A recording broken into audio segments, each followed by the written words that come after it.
Okay, so we are on DAF Chaf Amud Aleph. Today is Thursday, November 28th. For those Americans, it's Thanksgiving today. I do that for the edification of the Kosher 2 people so that they'll know that this is in the backup camera. Okay, DAF Chaf Amud Aleph.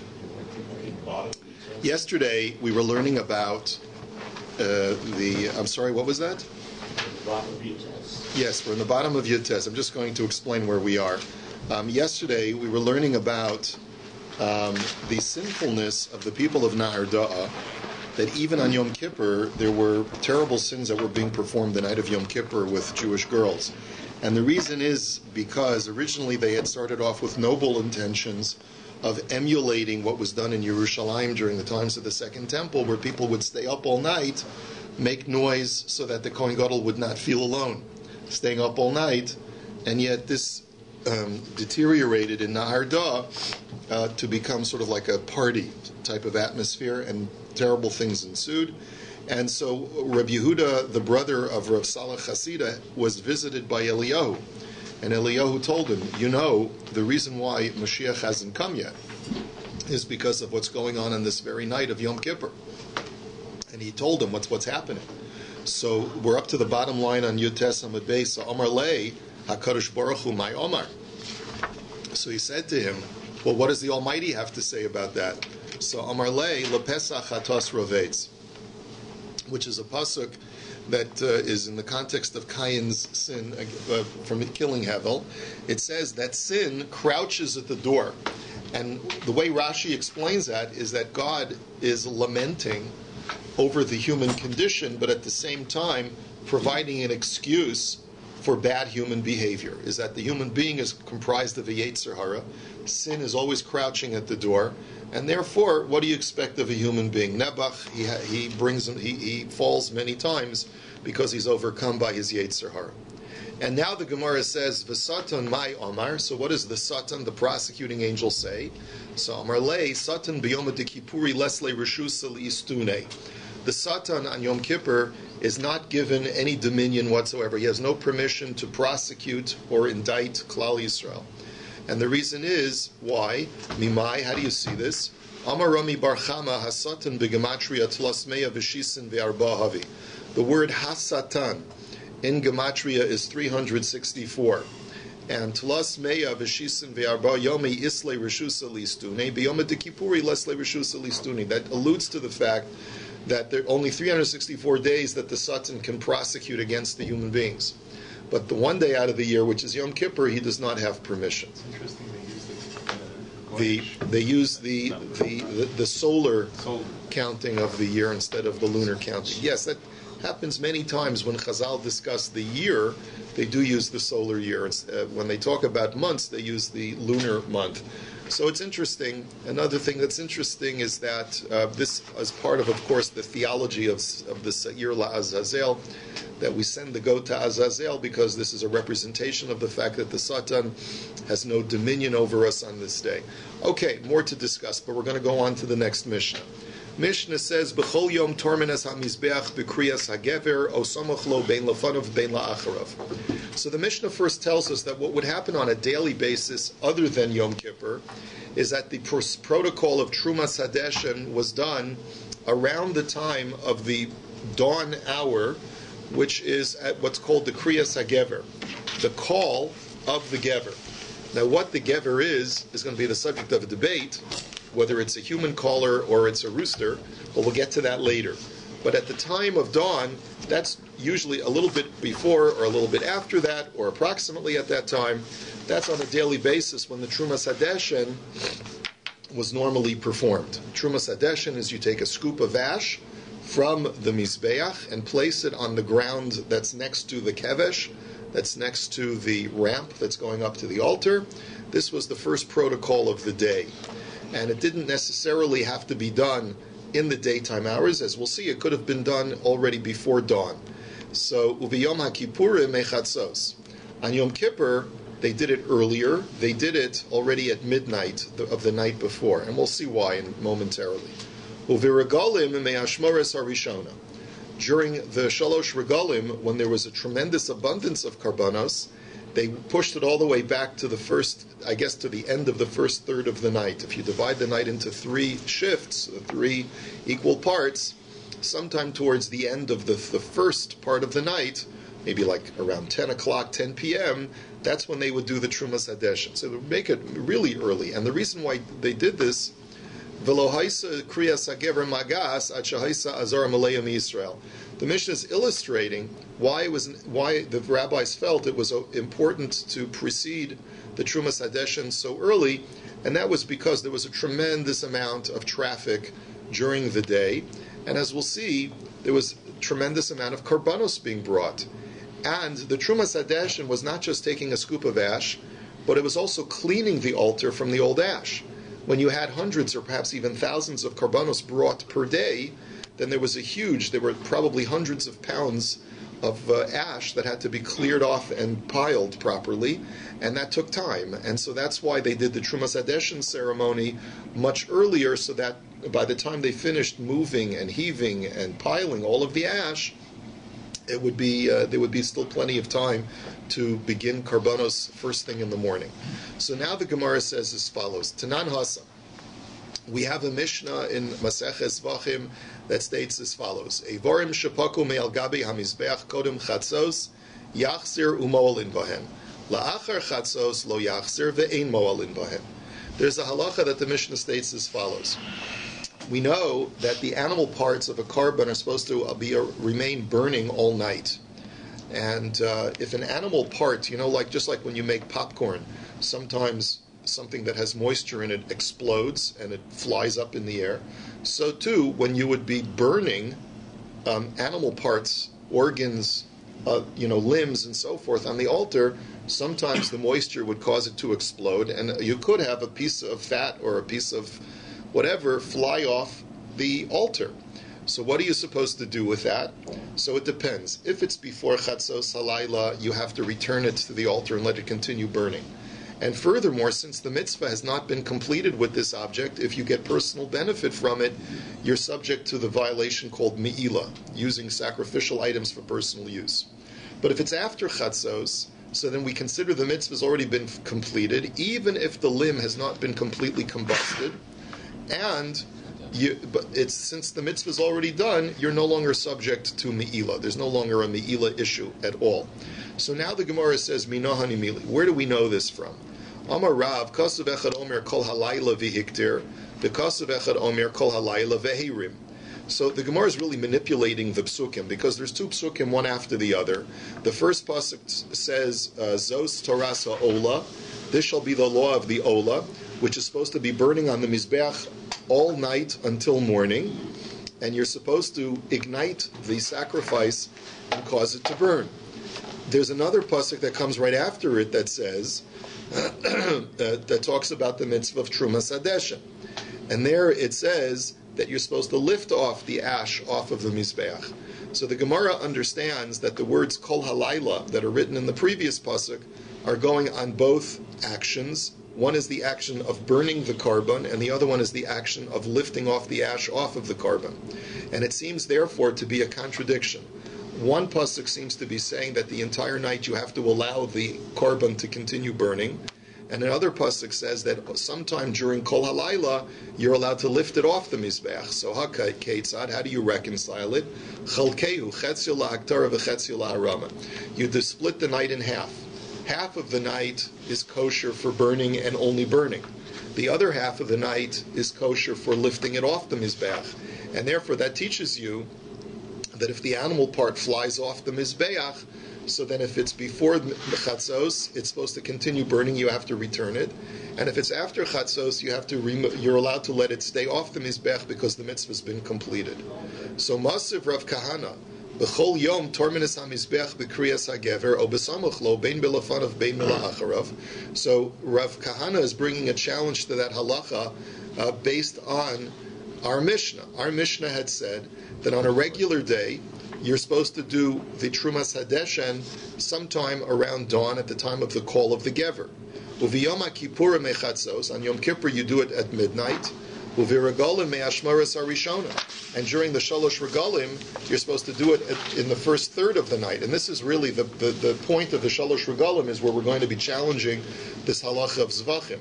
V'isal kedaitach mechatzos deoraisehi heichi mekadminon. And if you're going to argue that this din, that the animal has to continue burning up until chatzos, is a din deoraisa, what right did the chachamim give to allow you to do trumas hadesh and to allow you to remove something off of the mizbeach before midnight? You see that on the shalosh regalim they did it during the first third of the night. What right do they have to remove ash during the first third of the night if the Torah requires you to keep everything on the mizbeach until midnight? So Ella Amar Rabbi Yochanan. So there's a big girsa issue over here, but we'll learn like Rashi's girsa. Rabbi Yochanan therefore states that that's not the correct interpretation of the pasuk. The pasuk is not teaching us that things that are on the mizbeach have to remain there until chatzos. But rather, the way you learn the pasuk is as follows: Mimash m'shenemar kol halayla eni yodea shuhu ad haboker, umatam olomar ad haboker. So the question is like this: there's an extraneous phrase in the pasuk because the Torah says you have to let the carbon burn all night until morning. If you already told me that it's all night, then obviously it's until morning, because that's what happens right after all night is over, then it's morning. So therefore, why does the Torah have to say ad haboker?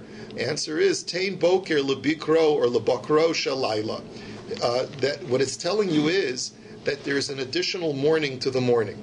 The word morning in this sense means the early stage. There's an earlier stage to the earliest stage of the day, which means that there's a process that is, or a protocol that you're supposed to do, or that you may do, even before morning arrives. And therefore, hilkach b'chol yom tormenes hamizbeach b'kriyas hagever o b'samuch lo. And I'll just tell you the way Rashi learns.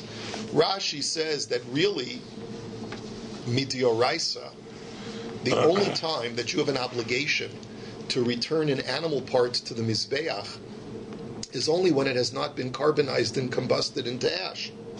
That we are sticking with. That we accept the Torah interpretation that if a limb has not yet been carbonized, you have to return it to the mizbeach before chatzos. The only thing that we're changing, that Rabbi Yochanan is changing, is that it's not that the Torah is telling you that everything that's on the mizbeach must remain there until chatzos, but only that which has not yet been carbonized, has not been turned to ash. But if something has already been turned to ash, there is no preclusion from allowing you to remove that off of the mizbeach, and therefore you can do trumas hadeshin even before chatzos. You just go to a portion of the animal parts which have been totally carbonized and turned to ash, and then you can do trumas hadeshin at any point in the night. All the Torah is telling you is that's why. And we learn that from the end of the pasuk, which says ad haboker. It tells me that sometime in the middle of the night, there is permission granted to a person to remove something off of the mizbeach. That there is a mourning period, there is like a cutoff period in the middle of the night. However, that cutoff period is only for non-carbonized body parts. It's not for things that have already been turned to ash. So therefore, on a normal day, you do trumas hadesh and bekriyas hagever o samach lo bein melafanav bein malach or ksagya. You have enough time in the day to do all of your sacrificial services, even if you wait until dawn to do the trumas hadesh at the time of the call of the gever. BYOMA kippurim de'ika chulsha de kohen gadol avdinon mechatzos. On Yom Kippur, the rationale for pushing back the trumas hadesh all the way to midnight is very simple. The kohen gadol is going to have a lot of responsibilities over the course of the day. He's going to get weak. He's fasting. So let him do whatever avoda he's allowed to do already at nighttime. He'll still have his more strength because it's not that long before he ate. It'll also break up his activity so that we won't overexert him. And therefore, let him do the Trumas Hadeshin already in the middle of the night at Chatzos. And Uvirigalim Dinafishi Yisrael, Unafishi Karbanos, Avdinon Meashmoras Arishona. But during the Shalosh Regalim, where there's so much activity, and there's so many karbanos that have burned from possibly even from the day before, because everyone's bringing their karban. Therefore, we want to push back the Trumas Hadeshin as early as we can to allow the Kohanim to really clean up the Mizbeach properly, so that by the time the morning comes, everything will be organized and set. Kirikatani taima lo haisa kriyas hagever magas ad shahaisa azar malaya mi Yisrael. As the Mishnah itself had said, that during Yontif, people were there was a huge amount of traffic, and you would get to the Beis HaMikdash even in the pre-dawn hours, and the Beis HaMikdash would already be filled with people who were ready to offer their carbon. Sort of like Black Friday, you know? You go to Best Buy on Black Friday, already 2 a.m, people are lined up because they want to get their free toothbrush, yeah, right. Yeah, but here, see, you want to beat the holiday rush, right? So people would come early and stand on line in order to be able to beat the rush. So lahavdil elef havdalas, of course. So now the Gemara says, "My kriyas hagever." What do we mean by the call of the gever? What does that mean? Rav Omar kara gavra, Rabbi Shila Omar kara tarnagola. So it's the machlokus. Rav says it's the call of an announcer, a special caller, a veker they call it in Yiddish, right? Who would say, "Time to get up, everybody! Time to start the avoda." And Rabbi Shila would say, "No, it's the crow of the rooster, that the rooster crows in the morning, and that's a sign that it's time to start the avoda." Now we have a little story. Rav Ikla la'asrei de Rabbi Shila lohaya amora lamekam alei de Rabbi Shila.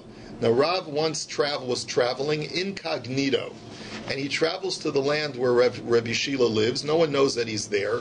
No one recognizes him. Rabbi Shila is a great scholar, but he's a junior in his stature to Rav. Rav is like the Gadol Hador, but no one knows that he's there, okay?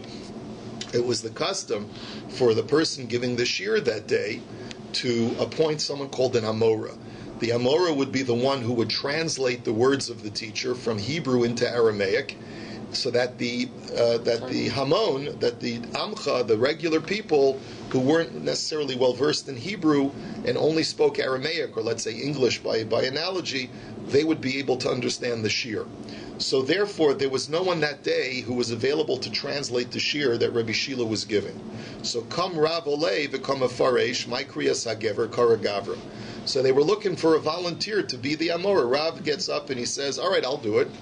No one else was volunteering. They didn't know who he was. So they figured, okay, a guy with a beard, he must probably know what he's doing.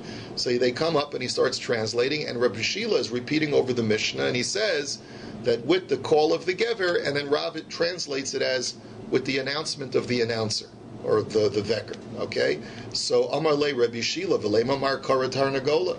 So Rabbi Shila turns to him and says, "Why did you translate it that way? Why did you translate it as with the crow of the rooster?" So Amar le abuv lechori zemer legardoi lo mekablu aminei. So Rav says, "Oi." He says, "Nebach." He gives a mashal. He says, when you play a beautiful symphony for a dignitary or for a noble person, so they love the music. But when you play it for a common weaver, like a common laborer, they have no appreciation for it. Right? They think it sounds terrible. You try to play Beethoven on the cello for a kid in the street, he's going to say, "I don't got time for you," right? So he's what Rob is basically saying is, he's saying to him, "You have no appreciation for this symphony that I'm translating for you." He says, "Ki hava ka'imna alei de Rebbe Chia umafrishna my kriyas hagever kara gavra v'lomer v'lomidi be'at amart li ema kara tarnagola." He says, when I was translating the shiur for the great Rebbe Chia, right? Who, by the way, who was Rab's uncle, because when I was translating the shiur for Rebbe Chia, I translated kara gever as the announcer. Kriyas hagever is the announcer, calling out to wake up. And Rabbi Chia didn't say anything to protest. He appreciated what I translated. And you, Reb Shila, who of course is a junior to Rabbi Chia, you say that I translated it wrong? Amar lei, marni hu Rav. So now Reb Shila realizes, one second, Rabbi Chia's translator, that's his nephew, that's Rav. You're Rav? Oy vey. Now, what are you doing translating for me? I'm your junior. So Rav, he says, Nei Nachmar. So please, Rebbe, please sit down. Why, you shouldn't be translating for me. So Amar lei, Amri Inshi, Itagras lei puts Imre. So Rav says no. He says, look, there's a saying that people have. Once you hire a person for the day, he's yours. He can do whatever job he wants for you. Even if you tell him to do the most menial of tasks, like comb the wool, comb the fleece to prepare it for spinning, he's got to do the job because you hired him for the day. He says, I already volunteered my time. You got to let me finish. And no matter what the job is, I'm ready to finish the job. So, Ika da Amri Hachi Amr Le Malin Bekodesh Velo Maridin. Others say that what Rav's response to him is that it's not proper for me to sit down, because if I sit down, someone lesser than me is going to finish the shir, and that will result in a descent of holiness or a descent of importance of your shir. We can only ascend in importance in Kedusha, we don't descend in Kedusha, and therefore you have to let me finish translating the shir. Now that's the end of the story. Now the Gemara tells us this machlokus between Rav and Rabbi Shila is a machlokus of brises, a machlokus tanoim as well. Tanya kavase de Rav, Tanya kavase de Rabbi Shila. So let's see what the two brises are. Tanya kavase de Rav, the brisa that supports Rav and who says that it was a human being making, and the announcement is Gevine Cruz Mahu Omer. So the Gevine, there was a Kohen whose main name was Gevini, and he was the morning veker, the morning announcer. What did he say? Im do kohanim la'avodaschem u'leviyim l'duchanchem v'Yisrael l'ma'amadchem. He said, arise Kohanim for your service. Arise Leviyim for your platform work, meaning that you're going to stand on the platforms and play your music.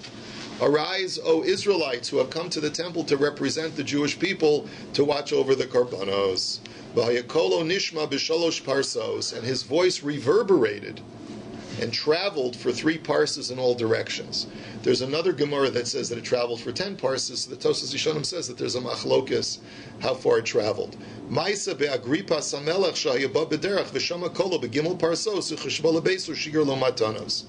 That once there was a story that Agrippas the king was traveling. He was outside Yerushalayim, and he's at a distance of 3 parses, and he hears this fellow Gevini's voice saying, "Wake up, everyone!" And he was so impressed that when he got back into his palace in Yerushalayim, he sent gifts to this fellow Gevini, the announcer. And yet the Brisa says that the Kohen Gadol at the time was even more powerful, his voice, than the announcer. The Omar Maruch Bar Omar Ana Hashem V'nishkma Kolo B'Yericho. That when the Kohen Gadol started saying the Vidoy, which is Ana Hashem, Ana Chata Ha'am Hazeh, right? You know, that the whole Vidoy that we say in the Musaf service on Yom Kippur, just said the words Ana Hashem, and immediately his voice reverberated until the city of Jericho. The Amar Rabba Bar Chanam Rabbi Yechanan Yerushalayim L'Richo Yud Parsi. It's 10 parses. That's more than 3 times the distance of the fellow Gevini. And not only that, but it's even more accentuated because the Kohen Gadol is saying the Vidoy when he's in a weakened state on Yom Kippur, and the Veker is not in a weakened state. And furthermore,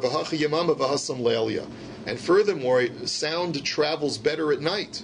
So you would think that the Veker's voice and the right at dawn should travel much further, and yet the Kohen Gadol is saying his Vidoy in the middle of the day, the sound should travel less, and yet you see that his voice traveled much further. And let's examine this idea that sound travels more at night than during the day. The Amar Rabbi Levi mipnei ma in kolo shel adam nishma b'yom kederech shenishma b'layla. Rabbi Levi had taught, why is it that a person's voice travels not as well during the day as it does at night? Okay, mipnei galgal chama. It's because of the motion of the sun. And the Gemara explains that the sun makes noise when it's traveling. Shemenaser berakia kecharash hamenaser ba'arazim. That the sun's motion at night is like the sawing of a cedar with a saw. You ever go out, you listen to a lumberjack sawing, he makes a really loud noise sawing away. Apparently the sun is doing some kind of grinding action by moving against some solid mass, perhaps the rakia in the sky. It's brushing up against it, and it's creating this sawdust that's making noise. Solar flares cause static. Yes, that's true. That's a very good point. Even scientifically, we know solar flares, right? Very good. He says, "V'hai chirga diyoma lo shmei, lo shmei." He says, and this sawdust that's created, this sort of these particles that are created from this noise, they're called la. The particle dust. And by the way, you know, the conception that Chazal had, you know, when you look at light that shines through a window, what do you see? You see dust particles. So we know that most of it is dead skin, right? From all of us. But Chazal understood that what it was is some dust material that is created by the grinding of the sun through its motion, and the rays shine forth those particles. And those particles are called La. And that's why V'hainu dekarmen Nebuchadnezzar v'chol dayarei ara kila chashivim. That Nebuchadnezzar said that all of the inhabitants of the earth are just like these dust particles called La. And so that's why the sun makes this noise, and that's why sound does not travel as far during the daytime because of the sounds of the sun. Tana Rabbana. Now the question is, why don't we hear the sun? We know that the sun is making noise, but why don't we hear an audible sound? The Gemara is basically telling us that the audible sound is drowning out other noises, but even though you may not be able to hear it. So the Brisa says, Ilmole galgal chama nishma kol hamona shel romi, Vilmole kol hamona shel romi nishma kol galgal chama. So the Brisa says that were it not for the sound of the sun, you'd be able to hear the raucous sound of the Roman Empire. And were it not for the raucous sound of the Roman Empire, you'd be able to hear the sound of the sun. And essentially what that means is that the two sounds cancel each other out, and that's why you can't hear either clearly. The only thing you are aware of is that sound does not travel well because of all of the background noise, but the background noise is not audible because the two sounds cancel each other out. Now, we know about this idea of noise cancellation because, there's a whole technology of earphones that are developed with noise cancellation. They cancel the frequency sounds of the external noise. But in any event, the Maharsha says that this is not to be taken literally. He says this is all metaphorical. Because what do we mean, the raucous sound of the Roman Empire? What is that supposed to mean? So he explains that we know in Talmudic literature in general that there's this idea that the other nations are compared, especially Rome is compared to the sun, and Klal Yisrael is compared to the moon, because the sun only shines during the day and then eventually it disappears, whereas the moon is present both in the day and in the night. And what that teaches us is that even though many times Klal Yisrael despaired because of the great oppression of the Roman Empire, and how it appeared that they would be everlasting, right? Nevertheless, HaKadosh Baruch Hu reassures us that just like the sun will eventually go down and the moon will arise, so too the future of the Roman Empire is limited, and the future of Klal Yisrael is eternal. So that's why the noise of the sun will eventually disappear, but the sound of the Jewish people will last eternal. Tana Rabbana, the Brisa now says, Shalosh kolos holchin misofa olam v'yad sofo ve'eluhein. There are three sounds that reverberate throughout the world from one end to the other, and they are as follows. Kol galgal chama, the sound of the grinding noise of the sun. Kol hamona shel romi, the raucous sound of the Roman Empire. The kol neshama b'shashi yotza min haguf, and the sound of the soul when it departs from the body, when a person dies. The yesh omrim afleida, and some say that even the sound of childbirth, perhaps the moaning of the woman when she's in labor. The yesh omrim af ridya, and others say that even Ridya Rashi explains, is an angel that is in charge of making sure that all areas of the world that need to have water in them are properly irrigated and properly hydrated. And the reason it's called Ridya is because the angel actually does a sort of like an act of plowing to make sure that the water is properly distributed in its proper furrows and places in the earth. And the word Ridya is like an ox who is plowing. So it's this angel is in the shape of an ox or a calf, and that's why it's called Ridya. Ubo Rabbanan Rachami an Neshama b'shashi yotza min haguf ubitluha. And then the Brisa concludes by saying that even though the sound of the departing soul is audible, the Chachamim daven that it should no longer be audible, and they nullified its sound. Now that also is very difficult to understand. I don't think it can be taken literally either. The Maharsha explains that when we talk about a sound that's audible, it means that it's a constant sound that is always in the background. And what Chazal basically daven for is that there should not be constant death, but that death should have periodic pauses.